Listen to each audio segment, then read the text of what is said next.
Ministro Ciro, muito obrigado por ter aceitado o nosso convite. É uma honra recebê-lo aqui para falar sobre a superação da desigualdade num contexto tão difícil como o que a gente vive. Eu só ia pedir um segundinho, porque, de fato, antes de passar a palavra direto para vocês, que, de fato, esse evento foi possível graças a um empenho muito grande dos alunos e alunas que compõem o Legislab, que é um laboratório de estudos do Legislativo Paulista, e que cada vez mais tem migrando para além de estudar o Legislativo Paulista, estudar política pública de maneira geral. E aí eu queria dar um minutinho para Isabela Franqueira, que inclusive estava em contrato direto com o ministro, fazer a abertura em nome do Legislab para a gente. Isabela, por favor. Queria, na verdade, começar agradecendo pela disponibilidade. Eu acho que todo mundo aqui consegue imaginar o quão cheia deve estar a sua agenda. Então, agradecer aqui em nome de todo mundo que está assistindo e também dos alunos que estão sempre com a gente nos eventos e principalmente em nome de todo mundo do Legislab que dá muito duro para fazer esses eventos acontecerem. Basicamente isso, agradecer, dizer que é muito importante ter esse espaço para essa conversa. A política precisa dos jovens, assim como os jovens precisam da política, e é muito legal ter esse espaço na faculdade. É isso. Ministro, mais uma vez, prazer recebê-lo aqui, prazer, uma honra. Eu queria começar com o seguinte: eu tomei a liberdade de conseguir o seu projeto, que foi editado no livro o ano passado, e tem alguns núcleos, né, centrais que você já começa a formular, digamos, um plano de governo, uma proposta nacional. No momento em que, além de pandemia, a gente lê notícias do Brasil com alta possibilidade de entrar no mapa da fome da ONU, né? Muitas dificuldades quando você conversa com as diferentes vertentes envolvidas com a educação, uma alta preocupação com a evasão escolar, né? E com, de certa forma, a pandemia, mais algumas opções, rumarem para um momento em que, de fato, a gente está numa posição muito delicada do ponto de vista social e que os índices de desigualdade brasileiro, que já são bastante delicados, podem se tornar pior. Eu vou puxar uma vertente, mas só fique à vontade para falar sobre todas. Como nós estamos numa universidade, estamos numa escola de negócios, me chama a atenção muito o trabalho desenvolvido no estado de Ceará, e em especial também em Sobral, justamente na recuperação e avanço do ensino médio fundamental com bons índices do IDEB. Então, eu queria, se possível, que o senhor iniciasse sua fala falando para o seu projeto da vertente de educação, e depois o senhor sinta-se completamente à vontade para explorar o seu projeto de maneira mais geral. Obrigado. Bom, eu que agradeço, é um privilégio para mim falar para essa universidade tão respeitável, tão respeitada. Eu gostaria muito de estar de novo, como já muitas vezes estive pessoalmente, mas a gente tem que continuar com as precauções, porque infelizmente, enfim, tudo indica que ainda temos uma iminência de uma terceira onda da pandemia, então é triste não poder abraçá-los pessoalmente, mas vamos continuar debatendo num dos centros de excelência do pensamento acadêmico brasileiro, que é a nossa ESPM. Quero abraçar os professores, o professor Marcelo, o professor Fábio, Denilde, que estão aqui, fazer um agradecimento muito especial à Isabela Franqueira, que foi quem organizou e quem fez chegar a mim o apelo. Deixa eu lhe dizer, Isabela, eu que agradeço, porque a minha prioridade hoje, número 1000, primeiro, segundo, terceiro, oitavo e 11º lugar é falar para os jovens brasileiros. A minha geração está fracassando de uma forma muito contundente na condução do Brasil e eu quero falar para todos os brasileiros com toda a ênfase, mas especialmente me incomoda hoje a necessidade de preparar o jovem para entender o assunto, o que está acontecendo. Por isso eu saúdo vocês de estarem abrindo um debate dessa natureza. Veja, Fábio, a minha resposta, se você tivesse perguntado só, vamos ao tema. O tema é desigualdade, como superar a desigualdade. Eu começaria fundamentalmente dizendo educação, educação, educação, educação, educação, depois educação, ciência, tecnologia e inovação. Cultura, educação, saúde, não é? São a chave do desenvolvimento. Na prática, para conversar um papo mais reto aí com a rapaziada, que é com quem eu me identifico muito, é assim, não existe miséria, não existe pobreza absoluta entre brasileiros que tenham acessado o nível intermediário de educação. Parece uma relação praticamente matemática. Se educou, saiu da miséria. Claro que tem muita gente subremunerado, muita gente, né, com qualificação muito acima daquilo que está conseguindo propor, de apresentar pelas disfuncionalidades brasileiras. Mas só poderemos tratar do assunto de superação estratégica da desigualdade mais abissal do planeta Terra se compreendermos que com a escolarização média cretina que nós temos, metade da escolarização da Argentina, é mentira, toda e qualquer proposta de superação da desigualdade e mesmo de retomada do desenvolvimento. Eu tentarei desenvolver esse raciocínio ao longo da noite de hoje. Então, veja, para que a gente entenda a superação da desigualdade, nós precisamos entender algumas coisas da história brasileira e refletir sobre alguns modelos ou premissas ideológicas que acabam sendo vendidas por propaganda política muito pesada, de lado a lado, como se fosse ciência boa. Então, primeiro, a história do Brasil. A história do Brasil é a seguinte: nós somos um país que entre 1930, quando aconteceu uma revolução, e 1980, quando houve uma alta explosiva de juros no mundo, juro é o preço que se paga para tomar dinheiro emprestado, todo mundo sabe, né? O Brasil foi o país que mais cresceu na história do mundo capitalista. Nós crescemos uma média de 7% ao ano por meio século. Por que crescimento econômico é, logo da agora, uma premissa da resposta boa a uma distribuição de renda? Porque sem crescer, a distribuição de renda importa em conflitos políticos que quase sempre descambaram na história da humanidade para a violência. Por quê? Porque quando você tem a distribuição de renda sem crescer a renda, significa concretamente uma tarefa política de subtrair renda de quem tem hoje a propriedade dessa renda para redistribuí-la para outros lugares. E para fazer estatisticamente relevância no meio, isso tem, enfim, representado uma espécie de revolução violenta nas experiências mais traumáticas da humanidade. Penso aqui que vocês podem mencionar a Revolução Cultural na China ou o stalinismo na extinta União Soviética. Enfim, são problemas terríveis. Portanto, distribuir renda é muito mais simples, muito menos difícil e não é necessariamente violento, pode ser resolvido numa equação, num entendimento político, é mais provável que aconteça na história da humanidade em ambiente de crescimento econômico, ou seja, se a renda está crescendo, há uma descompressão no conflito distributivo e você pode, então, ajuizar, não é, caminhos de apropriação desse excedente de renda e dividir com um pouco da renda estável e fazer com que a distribuição de renda melhore consistentemente no tempo. Essa é a experiência, por exemplo, do welfare state no ambiente europeu, que produziu as maiores manchas de igualdade entre os seres humanos da história humana. Não é? Embora os americanos tenham uma qualidade de vida importante, mas é entre as sociedades ricas a sociedade mais desigual e a desigualdade entre os norte-americanos está piorando pesada e gravemente. Portanto, o melhor experimento para a gente olhar é o experimento do welfare state, não é? Do estado de bem-estar social, experimentado com grande êxito nos países nórdicos, mas na Europa Ocidental como um todo, é ali uma mancha em que a gente não podemos imitar as instituições deles, como tem sido o equívoco dos operadores da política brasileira.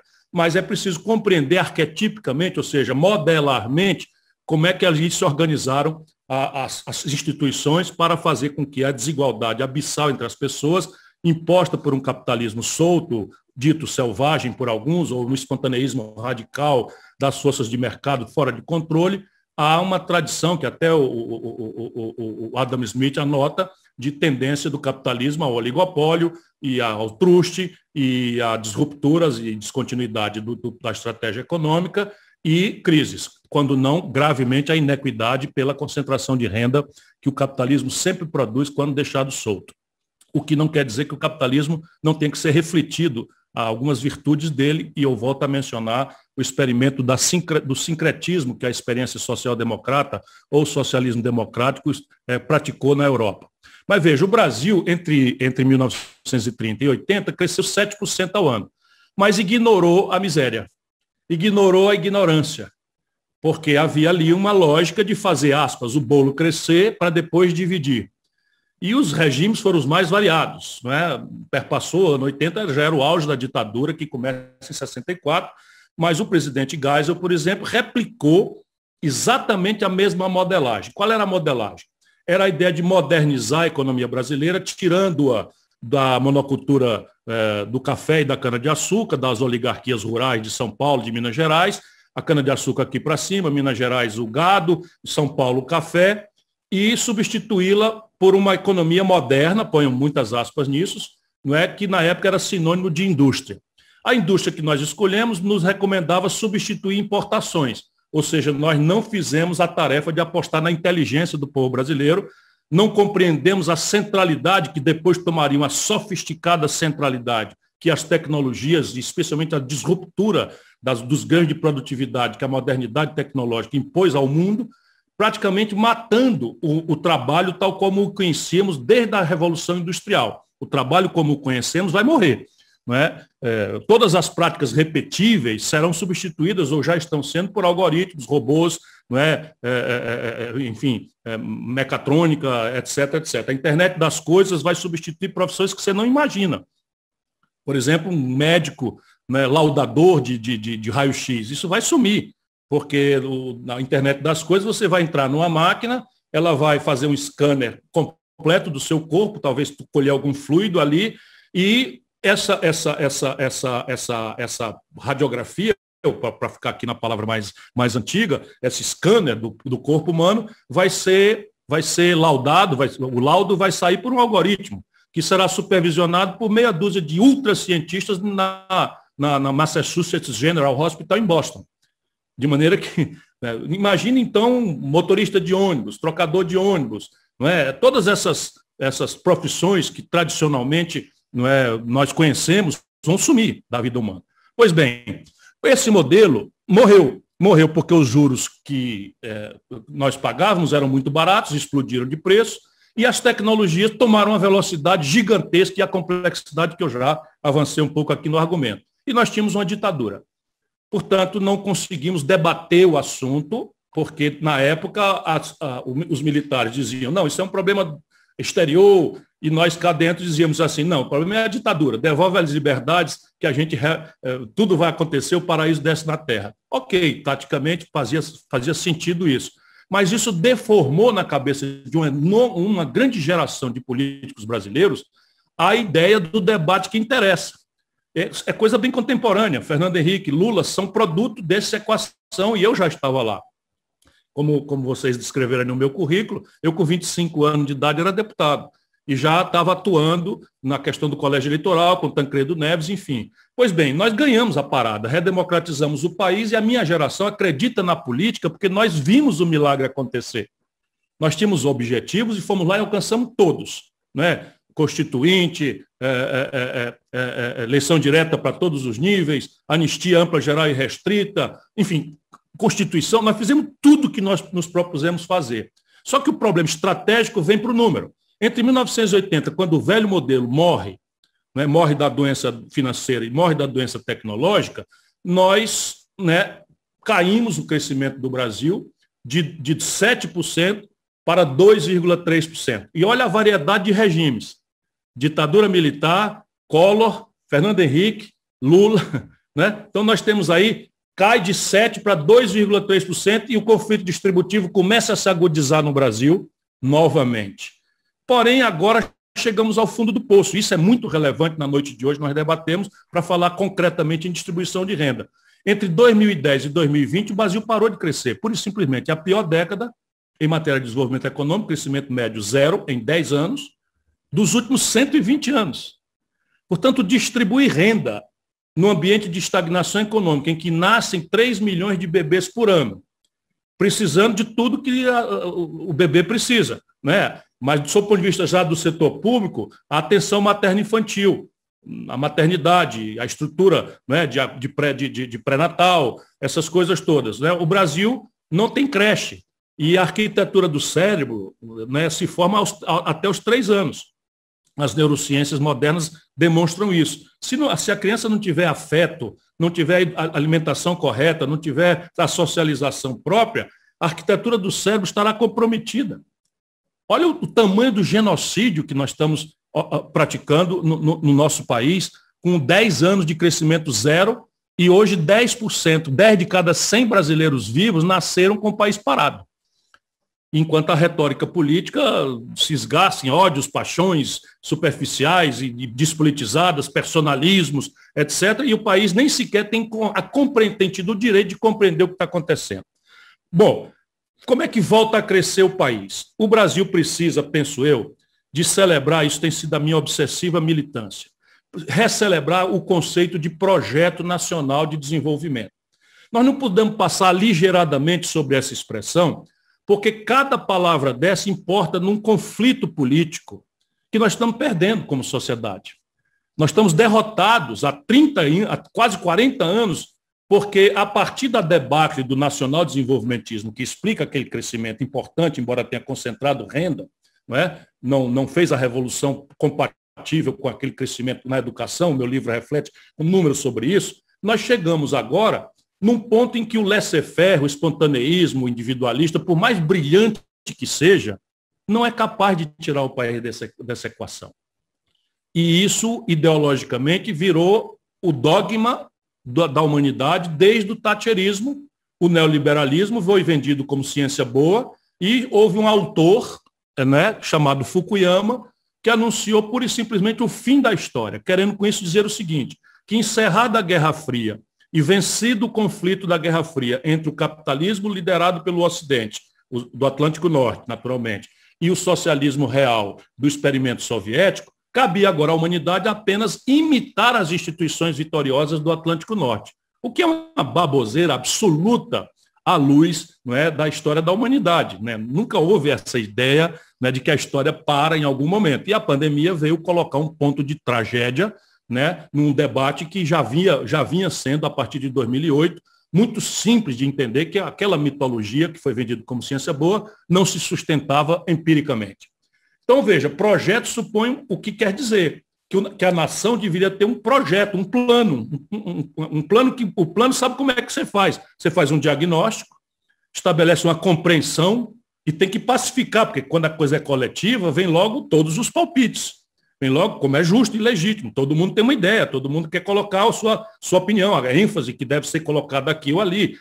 As pessoas não têm um nível, vamos dizer, uniformizado de informação nem de vivência. Portanto, o projeto tem que ter um lugar para cada grupo de interesse do país, mas isso tem que ser sistematizado para que o país coesione suas energias, seja para construir esse projeto, seja para criticá-lo, melhorá-lo, implementá-lo, cobrar suas metas, seus prazos, etc. Orçamento é uma inerência óbvia a um plano. E hoje ninguém tem plano para nada, professores e jovens estudantes e quem está nos acompanhando. Ninguém é capaz de dizer no Brasil para onde nós estamos indo em nenhum setor. Se você planejar, por exemplo, educação, para voltar à nossa obsessão, se você planejar e fizer tudo direito, você vai colher frutos, como nós estamos colhendo no Ceará, 20 anos depois.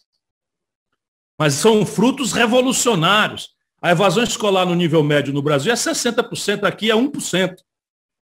Porque nós temos, para metade dos alunos, vamos universalizar isso, mas para metade dos alunos em idade de ensino médio, nós temos uma escola técnica profissionalizante em tempo integral e todos os estudantes, todos saem com uma aplicação de um estágio remunerado pelo governo e a taxa de retenção desses alunos é tão qualificada a formação e tão apaixonante a escola que eles estão construindo, e isso é uma homenagem que eu faço aos professores, aos servidores da educação e aos estudantes, porque nós começamos isso, como não dava para fazer para todos, nós começamos com a condição de que só entrava nessa escola modelo gente que vinha da escola pública, querendo priorizar os pobres, para distribuir renda mais aceleradamente. Pois bem, a escola atingiu um tal nível de excelência que o Ministério Público veio reclamar uma discriminação nossa contra os filhos dos ricos.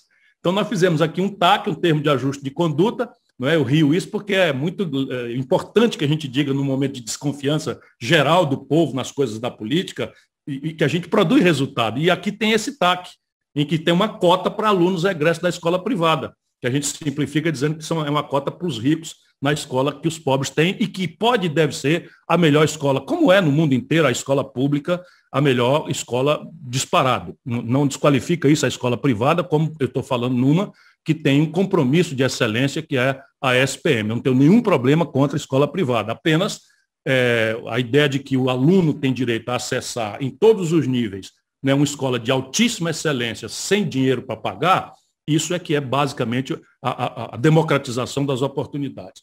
Pois bem, como é que se faz um país como o nosso crescer? O projeto tem que ter orçamentação. Quanto custa cada coisa? Tem que ter prazo. E eu estou propondo que o Brasil se imponha a tarefa de virar uma Espanha, sob o ponto de vista de indicadores sociais e econômicos, em 30 anos. Isso é um objetivo audacioso, mas muito praticável. Então, veja, a Espanha tem 3 vezes a renda per capita do Brasil. Então, temos que daqui a 30 anos ter a mesma renda per capita, ou seja, temos que triplicar a renda per capita brasileira. Isso significa que o país tem que crescer, qualificando a sua distribuição de renda, não é, 5% ao ano em média. Para quem está vendo o país crescendo a 0 a 2, em quase 30 anos, fica flagrante que parece ser uma mitologia. Mas eu conheço o Brasil, historicamente, não estava lá porque eu não tinha nascido ainda, mas historicamente o país cresceu a 7. Se o chão é o mesmo, mais pródigo do que jamais foi, porque agora nós temos as novidades do pré-sal, por exemplo, que é uma riqueza extrema. Se, né, o chão abençoado por terra agricultável como nenhum lugar do mundo com a província mineral mais farta do planeta, com a água potável mais abundante do mundo, percebe? Com insolação que nos permite produzir culturas temperadas e tropicais no mesmo dia. Qual é o país do mundo que tem essas possibilidades derivadas da sua base física? Só o Brasil, a América do Norte um pouco, talvez, não é? Mas no Brasil não tem furacão, não tem essas coisas, enfim, não tem terremoto, e lá eles ainda têm essas fatalidades da natureza. Pois bem, se o povo é o mesmo, só que agora muito melhor, quando esse país cresceu explosivamente, nós tínhamos uma nação rural, completamente iletrada, sem acesso nenhum a qualquer tipo de alfabetização. Nos anos 70 se dizia que alfabetizar era aprender a pessoa a desenhar o nome. E dava, então, o certificado do Mobral, Movimento Brasileiro de Alfabetização. O camarada passou no Mobral, tinha um diploma, porque aprendeu a desenhar o nome. Isso era o que se considerava nos anos 70. Não é? Então, veja, se o povo é muito melhor, o chão é o mais generoso do sul, e o céu abençoado pelo Cruz do Sul é o mesmo, o que está fracassando é a política. Esse projeto ele tem que virar o jogo a partir de agora. E a partir de agora, nós temos algumas interdições. Eu não vou ser muito cansativo, porque teremos perguntas, mas basicamente o Brasil está proibido de crescer por algumas interdições. E elas todas não serão removidas pelo espontaneísmo individualista do mercado. É necessário que a gente ajuize uma política pública eficaz, eficiente, que compreenda as lições dos equívocos do passado, da corrupção, da vulnerabilidade, sempre que acontece, né, a ideia de que o Estado vai escolher privilégios para estimular isso ou aquilo, normalmente vem aí uma lógica de clientelismo, e nós temos como resolver essa equação com base, volto a dizer, nas melhores práticas internacionais e com base na própria história brasileira, que quando funcionou. Então, primeira grande questão, o endividamento das famílias. Só para vocês terem uma ideia, nesse momento, 63 milhões e 700 mil pessoas estão com nome sujo no SPC. Desses, mais de 6 milhões são jovens que receberam o crédito do FIES, pagaram a universidade e estão inadimplentes com o FIES e começando a vida humilhados com o nome sujo no SPC. Se não construir uma solução para isso, 60% da ativação do PIB brasileiro, que deriva do consumo das famílias, estão estrangulados. Você tem que chamar isso para uma reestruturação. Isso a gente faz no Ceará todo mês. No Brasil, cuidado de desmoralizar é uma coisa que nós estamos cansados de fazer. Aqui a gente tem limites, porque o Estado Nacional Brasileiro pode refinanciar depois de patrocinar o desconto de 90% que a gente consegue. E não é porque eles são generosos, é porque essa montanha de dívida que o povo tem hoje é juro sobre juro, taxa de permanência, multa, e as pessoas não têm quem os proteja.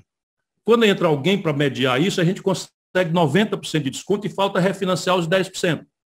Eu tenho os números todos. Segundo, o endividamento empresarial também é o maior da história. Pudera, 35 anos na maior taxa de juros do mundo. Terceiro, o investimento público é o menor da história. Então, como é que a gente vai crescer se não tem nem o consumo das famílias, nem o investimento empresarial, nem o investimento do setor público? E o investimento do setor público é onde as coisas podem começar a virar. Porque keynesiano, É do Keynes a frase de que em tempos de depressão econômica, que é o que nós estamos vivendo, 10 anos de paralisia econômica, não tem como disfarçar a não ser uma imprensa que é descuidada ou a serviço dos mínimos setores da sociedade brasileira que estão ganhando dinheiro, pouco importa a tragédia social, coletiva e de saúde que nós estamos vivendo e a debacle estrutural do Estado brasileiro, que é o pior da história. Então, veja, tirante o setor financeiro, que distribuiu 19 bilhões de reais de lucros e dividendos no trimestre da pandemia agora, o primeiro trimestre, janeiro, março, o resto está tudo indo para o vinagre. E quem pode virar esse jogo é o setor público. Só que o setor público hoje está com a taxa de investimento a menor da história. E como é que se conserta isso? De novo, é um conflito político, mas em linha com as melhores práticas internacionais, assim se faz distribuição de renda. Primeiro, cobrar a tributação sobre lucros e dividendos empresariais. Só o Brasil e a Estônia não cobram. O mundo inteiro cobra esse tributo, porque é um tributo que não fica na empresa. Quando o dinheiro que a empresa ganha é reinvestido, fica isento de tributação. Mas o dinheiro que a pessoa física, controladora, tira da empresa para a sua renda pessoal, é base de renda. Todo assalariado que ganha R$ 2.050 paga 15%. O assalariado de salário maior paga 27,5%. E as pessoas que ganham lucros e dividendos no Brasil não pagam. Eu cobrei quando fui ministro da Fazenda, o Fernando Henrique revogou e o lulopetismo manteve revogado. Ninguém explica isso. A tributação sobre grandes heranças, vamos distribuir renda. A tributação sobre grandes heranças no epicentro do capitalismo mundial, os Estados Unidos, para não ir para a Europa, onde é pior, do ponto de vista da progressividade, mas nos Estados Unidos a menor alíquota para as grandes heranças, acima de 20 milhões de reais, 15 milhões de reais, é de 29%. No Brasil é 4%. 4%. Vamos distribuir renda. O imposto territorial rural dessa imensa fazenda chamada Brasil, 25 anos depois do pensamento progressista ganhar 6 eleições, para vocês verem a diferença entre palavra e gesto. O pensamento progressista brasileiro, do PSDB para o PT, ganhou 6 eleições no Brasil. 6. As últimas 6 eleições, tirante o Bolsonaro. Pois bem, o imposto territorial rural, que essa imensa fazenda do agronegócio mundial, com todas as suas virtudes e defeitos, recolhe de imposto territorial rural, professor Marcelo, menos do que a cidade de São Paulo recolhe de IPTU. Qual é a explicação, se não um pacto patrimonialista de elite que acaba concentrando a renda, tendo o Estado Nacional Brasileiro como grande ferramenta de transferência de renda de quem produz e trabalha para o estamento da fração mais rica do Brasil. E chegamos ao fundo do poço aqui também. 5 pessoas, os dedos de uma mão, acumulam no Brasil a renda de 100 milhões de nacionais brasileiros. Se você tem esse quadro e o país estagnado, não há a menor chance de você dar ao povo, senão que nós estamos dando. E termino com esses números. Pela primeira vez na história, a maioria esmagadora do povo brasileiro está empurrado para a informalidade ou para o desemprego aberto. São 40 milhões de pessoas correndo no frio de São Paulo, hoje à noite, não em São Paulo, no Brasil, né, mas em São Paulo são um bom par de milhões, né, com um caixote de aplicativo nas costas, para correr e ganhar R$5 sem nenhuma proteção, nem a hoje, se cair, se arrebentar, não tem seguro de saúde, não tem 13º, não tem férias. É um trabalho absolutamente semi-escravo, não é, ante uma impotência do Estado Nacional Brasileiro de criar um ambiente econômico em parceria com a iniciativa privada, chamando necessariamente o pensamento acadêmico para iluminar as soluções estratégicas que o país precisa celebrar, e esse é o destino de 40 milhões. 15 milhões estão abertamente desempregados, porque eles consideram isso emprego. Essa camarada que está correndo na informalidade, eles consideram emprego. Desemprego aberto é só quem procurou emprego ou não conseguiu sequer trabalhar na informalidade. 15 milhões de pessoas. E 6 milhões de brasileiros o IBGE classifica como desalentados, que é aquele cidadão ou cidadã que procurou emprego e desistiu porque não conseguiu achar. Vocês acham que tem como distribuir renda numa informalidade brutal dessa, em que o máximo de política progressista que nós fizemos foi criar uma política social compensatória que faz chegar ao povo brasileiro 130, 140, 150 reais, que é muito importante para quem está com fome, é dramaticamente importante. Mas hoje nós já temos 20 milhões de brasileiros com fome e 130 milhões de brasileiros oficialmente já não têm mais segurança alimentar, ou seja, não sabe se amanhã vão poder comer o mínimo de calorias e proteínas e carboidratos necessários para a sustentação sadia da vida humana. Ponha isso nas crianças, ponha isso na cabeça de um pai e venha falar em pátria, em Brasil, em decência, em democracia. Olha, ou a gente constrói outro caminho, e esse caminho não é definitivamente um jogo de personalidades, de discussão vil, superficial, despolitizada, você é ladrão, não ladrão é você, quando ambos são. Não é isso que vai botar o Brasil para frente. Por quê? E termino. Tudo que a gente precisa fazer precisa ser feito contra uma minoria extremamente bem informada, ativa, organizada, em favor de uma maioria atomizada, difusa, que perdeu, inclusive, a crença na política. Então, ou a gente politiza, energiza a política, e o jovem tem um papel central nisso, que é o seguinte: todos os candidatos têm que refletir. Porque sabe qual é o ponto de partida, minha cara Isabela? O ponto de partida é o seguinte: olhando para os últimos 12 meses, o Brasil tem um rombo nas contas de 900 bilhões de reais.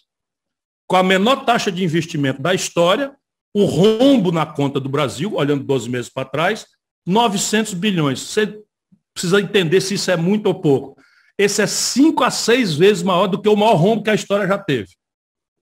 5 a 6 vezes. Claro que a pandemia tem um papel relevante nisso daí, mas o caixa do Tesouro não está interessado em sistema de causa nem em retórica. Ele apura quanto entrou e quanto saiu. Quanto entrou? Entrou X, quanto saiu? Entrou Y. Faltaram 900 bilhões de reais num ano. E não há um debate sequer para corrigir isso.